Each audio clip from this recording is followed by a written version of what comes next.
네, 요즘 교육 뉴스가 후끈후끈하죠. 교육부 장관님께서 6월 25일 사교육 대책도 발표하시고 킬러 문항도 삭제하겠다고 발표하셨어요.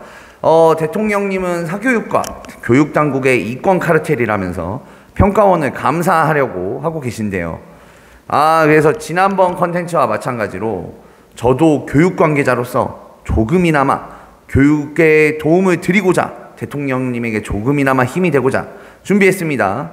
오늘의 조이쌤의 공부톡톡, 사교육자 입장에서 본 우리나라 사교육을 키우는 진정한 교육 카르텔. 성렬이 형, 지금 수능 털 때가 아니야. 여기야 여기. 지금 시작합니다. 조이쌤의 공부톡톡. 네, 첫 번째로 과학고 영재고의 의대 입학입니다. 먼저 이제 현재 과고나 영재고를 다니시는 학생들을 저격할 의도는 전혀 없습니다. 저는 제도상의 이점을 활용하고자 하는 것은 교육 서비스의 소비자로서 당연한 선택이라고 생각하고요. 오히려 이런 학생들, 과고 영재고 입학해서 의대 가야지 라고 생각하는 학생들 굉장히 영리하다고 생각해요. 똑똑하다. 제가 지적하고 싶은 것은 현재 제도가 원래의 목적대로 돌아가고 있지 않고 있다. 심지어 국민의 세금까지 들어가고 과정에서 엄청난 사교육까지 기여하고 있어요.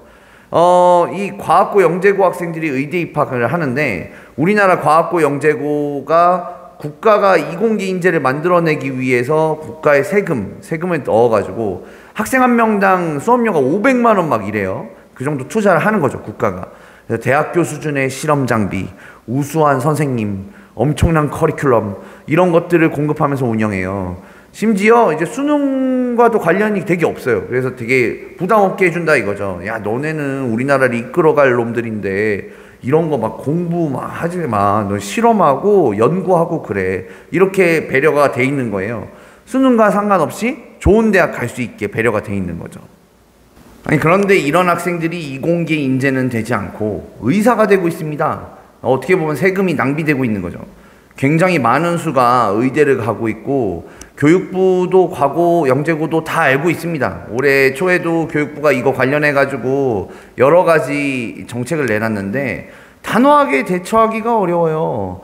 그냥 지금 할 수 있는 거는 하지 마, 뭐 이 정도고, 학교에서도 너네 여태까지 받았던 장학금 토하고가 뭐 이 정도가 다고, 들어갈 때 의대 가지 않겠습니다, 서약서 쓰고. 안 가면 서약이 안 지키면 되는 거죠.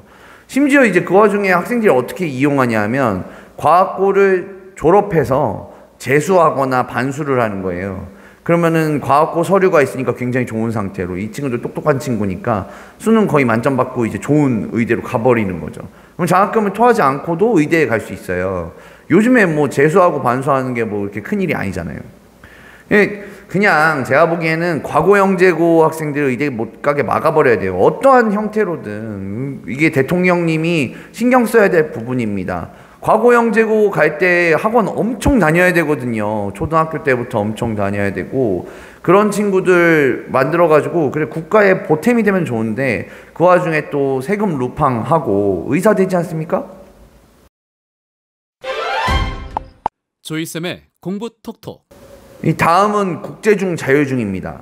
요즘 의대 입시가 떠오르면서 의대 입시를 준비하는 초등학교 학원이 있다고 많이 뉴스에 나왔거든요. 이게 뭘 준비하는 거냐? 이게 우리나라 중학교는 평준화인 것 같죠? 근데 평준화가 아니에요. 몇 개 부분이 평준화가 아닙니다. 선발을 통해 우수한 학생들만 짝 뽑아가지고 갈 수 있는 국제중 자율중이 있기 때문이죠. 앞서 말씀드린 초등학생의 의대 준비는 이런 자율중, 이런 입시 준비를 얘기하는 겁니다.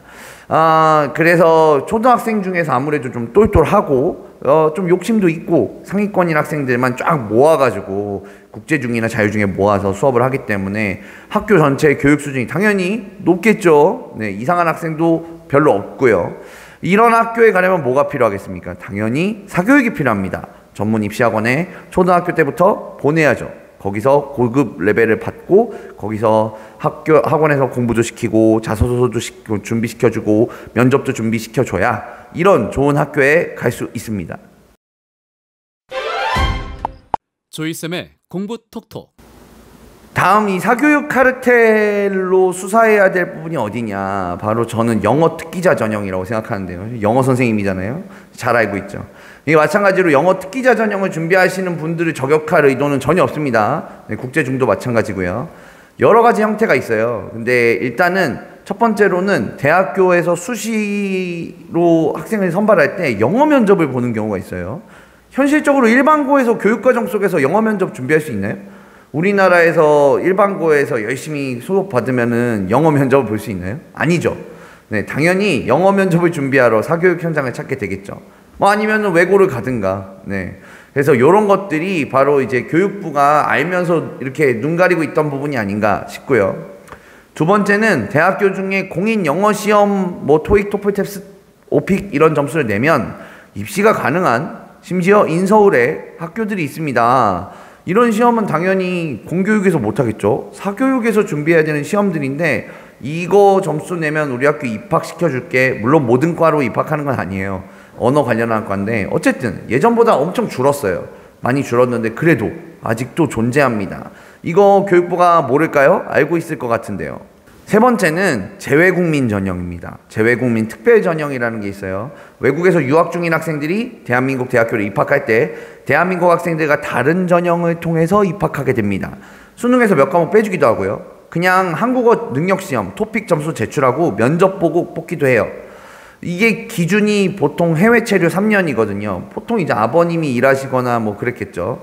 국내에서 이게 중학교, 고등학교 아무 때나 3년이면 됩니다. 해외 체류 3년이 있으면 되는데 요거를 굉장히 악의적으로 써먹으시는 분들이 꽤 많아요. 예를 들면 중학교 1학년, 2학년, 3학년 해외에 있다가 국내에서 고등학교 1학년, 2학년, 3학년 입시 준비 해봤더니 입시로 우리나라 대학교 가려고 해봤더니 아 이거 안 되겠네. 어렵네. 그래서 그래? 그러면 우리 재외국민 전형 활용하자. 중학교 때 있었으니까 이런 식으로 활용하시기도 하고요.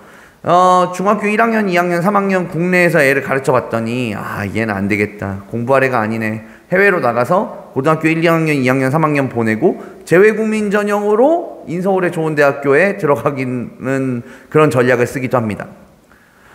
아니 뭐 너가 영어 선생이라 그런 거냐? 농어촌 전형도 있고 탈북자 전형도 다 특별 전형인데 왜 재외국민 전형한테만 불만이냐?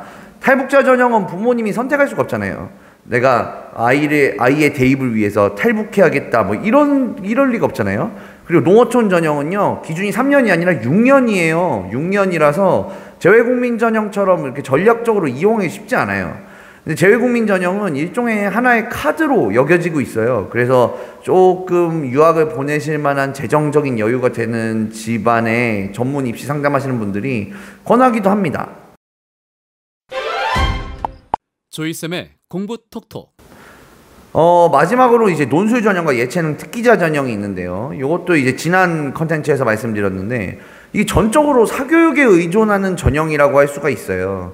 게다가 논술 전형은 논술학원하고 대학교 원서과 말고는 뭐가 득이 되는지 모르겠어요. 이거 왜 뽑는지 모르겠어요. 차라리 이 학생들을 내신 좋은 학생 뽑거나 수능 잘 본 학생을 뽑는 게 낫지 않을까? 약간 패자부활전 같은 느낌이긴 한데 그것도 경기도 학생들의 서울 경기 학생들만 논술학원 많은 지역들만 이득을 보는 거니까요. 물론 대학교 원서값은 많이 벌죠 이걸로. 예체능 특기자 전형 전부 전문학원 다녀야 됩니다. 국내 전국 근데 특히 제가 보는 거는 국내에서 전국 단위 체전이나 전국 단위 콩쿠르 뭐 이런 거에서 입상하면 대입에 큰 이익을 주는 학교들이 많아요. 이 특기자 전형으로. 근데 어떤 종목은 뭐 예를 들어 야구, 축구 이런 거에서 전국체전 우승하면 당연히 쳐줘야 되는 거 아니냐? 그렇죠. 근데 어떤 종목은 국내에서 인기가 완전히 바닥이어서 출전자 수가 막 3명, 4명밖에 없는 거예요. 그러면은 그냥 가기만 했는데 입상하고 그런 경우도 있거든요. 입상이 쉬운 종목들도 있고. 그래서 제가 열심히 노력하고 구슬땀 흘리시고 막 앉아가지고 그림 그리시고 연주하시고 그런 분들 폄하하려는 게 아니에요. 그게 아니라 이런 비인기 종목들을 굳이 찾아내서 예체능 전형으로 써봅시다 하고 부모님들한테 권해가지고 참가만 하면 되는 전국대회에 3위쯤 입상시켜서 국내 인서울 유명한 대학교에 체육학과에 하는 그런 컨설팅 업체들이 있거든요. 아주 유리하게. 그런 것들을 말씀드리는 겁니다. 이런 거 교육부가 모를까요? 모르면은 꼭 감사해야겠죠. 조이쌤의 공부 톡톡. 전 처음에도 말씀드렸다시피 이런 약간 꼼수를 소개시켜드렸는데 요즘에 사교육계에 있는 이런 방법으로 현재 입시를 준비하는 학생들을 비판할 마음은 전혀 없습니다. 칭찬해드리고 싶다고요. 네, 이런 방법을 어떻게 찾아내가지고 똑똑하다. 근데 제가 지적하고 싶은 건 대통령님이 사교육에 대해서 진심이잖아요. 그러니까 사교육에 진짜 힘이 막강한 영역들이 있어요. 요거는 핀셋 제거하면 그냥 사교육이 확 나가 떨어지는 영역들이거든요. 그런 영역들을 제시해 드리는 거고요. 지금 더 큰 문제는 지방에 사시거나 부모님이 너무 열심히 생검에 종사하시느라 바쁘신 분들, 이런 정보 처음 들어보시는 분들 억울하지 않으십니까? 그죠? 야, 이런 게 있어? 세상에. 야, 나 진짜 바보같이 공부만 했네. 이런 정보 자체가 없는 정보의 불균형에서 나오는 불리함, 이런 것들은 좀 어떻게 보면은 현재 교육부와 청와대에서 이야기하고 있는, 청와대라고 하면 안 되나요? 네, 정부에서 이야기하고 있는 그런 공정한 수능, 공정한 대입에 맞지 않는 것 같아요. 공부만 잘하면 갈 수 있는지 알았지라고 우는 학생들이 많으면 안 되니까요. 윤석열 대통령님은 교육개혁과 사교육 통제를 하실 때 이런 면도 좀 부디 봐주셨으면 좋겠고요. 지금까지 대통령님에게 충심을 갖고 있는 조이쌤의 공부톡톡이었습니다. 좋아요와 구독. 땡큐 땡큐.